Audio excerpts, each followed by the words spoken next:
Hello friends, SM astro channel में आप सबका स्वागत है।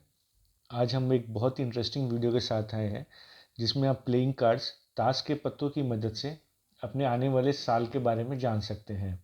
इससे हम एक पूरी कुंडली का विश्लेषण कर सकते हैं कि आपका आने वाला साल, आपका आने वाला वर्ष आपके लिए कैसा रहेगा। इसके लिए हमें 12 पत्तों की ज़रूरत है। नॉर्मली डेक को शफल करें और उसमें से 12 कार्ड्स निकाल कर यूँ अरेंज कर ले। मैंने पहले से ही डेमोन्स्ट्रेशन पर्पज़ के लिए इसे अरेंज कर रखा है। इस वीडियो का आप पूरा देखें, ये बहुत ही यूनिक वीडियो है और इसमें कई तरीक़ों से आपको इस चीज़ का एनालिसिस करना मैं दिखाऊंगा आपको। पर ज़रूरी है कि इसके लिए आप इस पूरे वीडियो को देखें। तो आइए शुरू करते हैं पहले घर से। तो पहला घर क्या है? पहला घर हमारी ओवरऑल हेल्थ है, हमारी पर्सनैलिटी है और हमें पूरे साल के बारे में एक जनरल इंडिकेशन दे सकता है। तो पहले कार्ड में हमने ड्रॉ किया है द एस ऑफ हार्ट, यानी कि इक्का का लाल पान, जो कि एक बहुत ही पॉजिटिव कार्ड है और एक इंडिकेट करता है हैप्पीनेस, प्रॉस्पेरिटी को। ये नई अपॉर्चुनिटी, पॉजिटिव फीलिंग्स और पॉजिटिविटी की तरफ इशारा करते हैं। ये एक होम कार्ड भी है और ये इशारा करते हैं कि इस वर्ष हम कोई घर खरीद सकते हैं या बेच सकते हैं या किसी नए घर में मूव कर सकते हैं। हो सकता है कुछ घर से रिलेटेड कोई एक्सपेंस हो, कोई खर्चे हो, कोई अच्छी न्यूज़ घर के रिलेटेड इस साल में हम उम्मीद कर सकते हैं। और एक घर पे वातावरण भी बहुत ही खुशहाल और एक कोर्डियल एनवायरनमेंट हो सकता है। अब हमें केवल इस कार्ड्स के सिग्निफिकेशन को नहीं देखना है, बल्कि इस कार्ड की वैल्यू को भी देखना है। और ये लाल पान है, काला पान, चीड़ी या ईंट, यानी कि इनके इमोशंस को भी देखना है, इनकी एनर्जी को भी देखना है। लाल पान हम जानते हैं इमोशंस को दर्शाते हैं, तो इस साल हमें कई इमोशंस और इमोशनल फीलिंग्स के साथ भी डील करना पड़ सकता है। हमें कार्ड की वैल्यू को भी ध्यान देना है। इसके लिए हम जैसे जैसे वीडियो में आगे बढ़े हम सीखते चलेंगे। अब आगे बढ़ते हैं दूसरे घर की तरफ। जो कुंडली का दूसरा घर होता है वो हमारी वेल्थ, सेविंग्स, फूड, फैमिली, परिवार को दर्शाता है। इसमें हमने 4 ऑफ क्लब को ड्रॉ किया है। फोर्स जो है स्टेबिलिटी के इंडिकेटर है। 4 का चीड़ी 4 ऑफ क्लब सिग्निफाई करते हैं किसी ऐसी चीज़ का फाउंडेशन ले करना जो फ्यूचर में हमें बेनिफिट देगी। और ये हमारी अच्छी बिजनेस सेंस को भी दर्शाते हैं और हमें एडवाइस करते हैं कि हमें दूसरों पे आंख मूंद कर भरोसा नहीं करना है और किसी फ्रेंड से धोखा भी मिल सकता है। तो हम क्या कंक्लूड करेंगे कि इस साल हम किसी ऐसी चीज़ की शुरुआत कर सकते हैं जिसका हमें बेनिफिट आगे चल के फ्यूचर में मिलेगा या मिल सकता है। और दोस्तों के साथ पैसों के मामले में डील करना इस साल हमें केयरफुल रहना पड़ेगा। इनफैक्ट बेटर यही है कि इस साल ना हम उन्हें कोई पैसा लेंड करें और ना उनसे कोई पैसा उधार लें। और हमें हमारे माइंड को हमारे प्रोफेशन और काम में ही लगाना ज़रूरत है और हार्ड वर्क करने की ज़रूरत है। क्लब्स की एनर्जी हार्ड वर्क की और एफर्ट्स की तरफ इशारा करती है, तो हमें एफर्ट लगाएंगे, हार्ड वर्क करेंगे तो वेल्थ और फैमिली के लिए ये अच्छा रहेगा। 4 ऑफ क्लब के कुछ और मीनिंग्स भी हैं, जैसे कि मिसफॉर्च्यून इन लव, कि यानी कि प्यार में कोई धोखा मिलना या प्यार में कोई परेशानी आना। लेकिन क्योंकि दूसरे घर का कोई प्यार से कुछ खास कोई लेन देन है नहीं, तो हम इस मीनिंग को नहीं ध्यान देंगे। तो हमें कार्ड्स की जो थीम है और घर की जो थीम है उनको मैच करके हमें एक कंक्लूजन पे आना है। इसका मतलब एक और भी हो सकता है कि हमें डिनर पे इनविटेशन मिल सकता है, क्योंकि दूसरा घर फूड को भी रिप्रेजेंट करता है। 4 ऑफ क्लब का एक मीनिंग है इनविटेशन टू डिनर, यानी कि इस साल हमें कई बार डिनर के लिए इनवाइट किया जा सकता है। अब चलते हैं तीसरे घर पे। तीसरा घर है हमारा करेज, हमारे भाई बहन, एफर्ट्स, स्किल्स, छोटी मोटी यात्राएं, स्पोर्ट्स और हमारी एनर्जी। हमने 9 ऑफ क्लब को ड्रॉ किया है जो इंडिकेट करता है बिजनेस जर्नी और स्मॉल जर्नीज़ को। अब तीसरा घर छोटी मोटी यात्राओं का है, 9 ऑफ क्लब बिजनेस जर्नीज़ को इंडिकेट करता है। तो हम ये कंक्लूड कर सकते हैं कि इस साल हमें बिजनेस या काम के सिलसिले में कई बार छोटी मोटी यात्राएं करनी पड़ सकती हैं। और इस साल हमें हमारी स्किल, हमारी हॉबी के थ्रू कोई बिजनेस अपॉर्चुनिटी भी मिल सकता है। तीसरा घर हमारे पराक्रम और हमारे करेज का है और 9वां घर हमें, 9 ऑफ क्लब हमें ये भी समझाता है कि हमें स्टबर्न या जिद्दी नहीं होना, यानी कि साहसी बने, पराक्रमी बने, लेकिन जिद्दी ना बने। दूसरों की ओपिनियन की भी हमें कदर करनी चाहिए। अब इसमें एक तरीका और है कि जैसे 9 हाई वैल्यू कार्ड है, छोटा कार्ड तो नहीं, एक दो या तीन चार तो है नहीं कि छोटा कार्ड है, ये हाई वैल्यू कार्ड है, तो एफर्ट भी हमें इस बार ज़्यादा लगेगा। और क्लब भी एफर्ट्स और हार्डवर्क इंडिकेट करता है। तीसरा घर भी हार्डवर्क और एफर्ट का है, तो इस साल कड़ी मेहनत करने के लिए हमें तैयार रहना होगा। चौथा घर हमारी land, property, vehicles, mother, fixed assets, home और स्कूल एजुकेशन का है। इसमें हमने 3 ऑफ डायमंड को ड्रॉ किया है।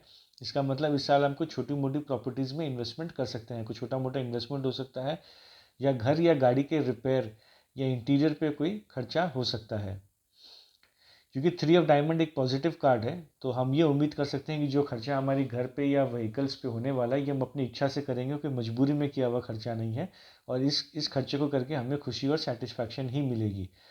3 ऑफ डायमंड एक छोटी मोटी डोमेस्टिक आर्ग्यूमेंट को भी सिग्निफाई करता है, तो इस रिगार्ड पे हमें थोड़ी केयरफुल रहनी पड़ेगी। अगर किसी स्कूल स्टूडेंट के लिए हम रीडिंग कर रहे हैं, तो हमें उसे ये कहना होगा कि इस साल कोई छोटी मोटी इम्प्रूवमेंट या सक्सेस एजुकेशन में मिल सकती है।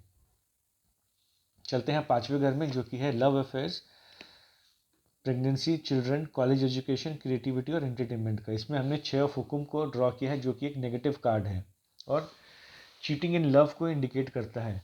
तो अब क्योंकि ये 5वां घर लव अफेयर्स का है और 6 of spade cheating in love को इंडिकेट करता है, तो बड़े कॉन्फिडेंटली हम भी समझ सकते हैं कि इस साल हमें इस मामले में केयरफुल रहने की बहुत ज़्यादा ज़रूरत है।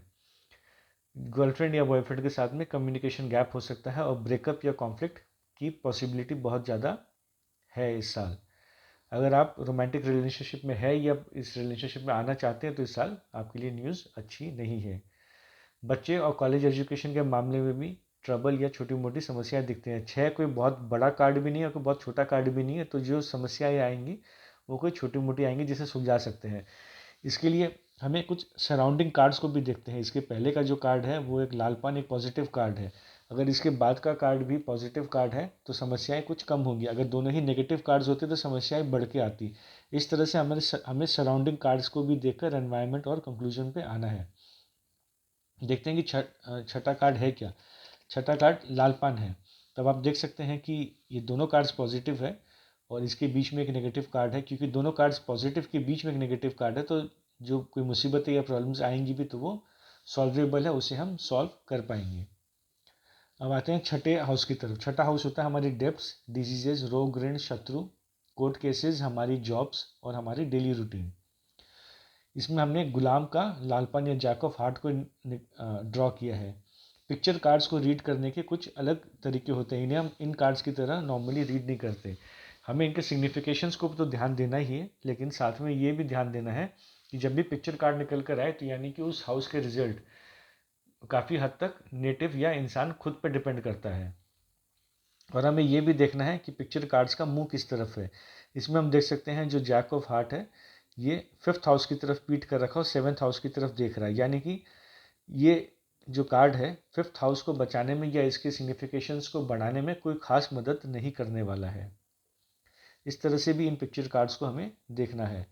अब छठे घर पे आए, तो छठे घर में क्योंकि एक पॉजिटिव कार्ड निकल कर आया है, हार्ट कार्ड है, इमोशनल कार्ड है, एक रेड कार्ड है, बढ़िया कार्ड है, तो 6th हाउस से रिलेटेड हमें सिग्निफिकेशंस अच्छे मिलेंगी। यानी कि जॉब अपॉर्चुनिटीज़ मिलेंगी, कर्जा चुकाने का मौका मिलेगा, और कोई बीमारी से अगर हम जूझ रहे हैं तो इस बीमारी से छुटकारा पाने का भी मौका मिल सकता है, और कोई को वर्कर या कोलीग हमारी ऑफिस में हमारी मदद भी कर सकता है।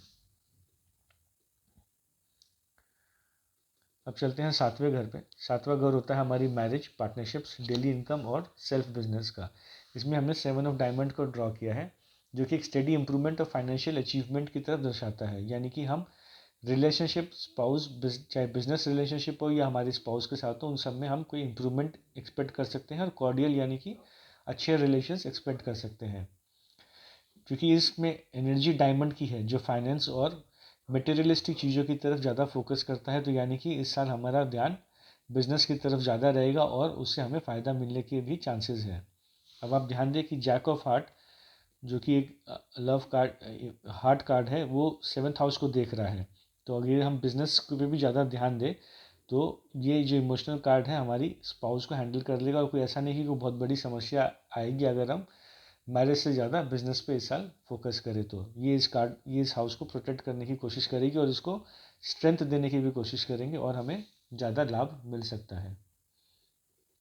अब चलते हैं 8वें घर की तरफ, जो कि obstacles, transformation, accident, spirituality, secrecy और किसी अचानक होने वाली घटनाओं का। तो 8वें घर पे जाने के पहले हम देखें, ये जो 7वां घर है, ये भी दोनों अच्छे कार्ड से घिरा हुआ है और दोनों इमोशनल कार्ड्स है, दोनों ही लाल पान कार्ड्स है। यानी कि स्पाउस से हमें अच्छे रिलेशनशिप की उम्मीद इस साल रहेगी और अच्छे रिलेशंस रहेंगे। 8वें घर की तरफ चले तो 6 ऑफ हार्ट आया है, तो इसका मतलब हमें इस साल कोई सरप्राइज विजिट मिल सकता है, जिसे हम जानते हैं या तो किसी एक इंसान से या कुछ ग्रुप ऑफ पीपल से हमें कोई सरप्राइज विजिट मिल सकता है। ये कार्ड एक प्रोटेक्शन का भी है, तो यानी कि हमारे एक्सीडेंट्स या कोई अड़चन से हमें प्रोटेक्शन मिलेगी इस साल, और कोई नेगेटिव ट्रांसफॉर्मेशन या नेगेटिव बदलाव इस साल होने की उम्मीद कम है।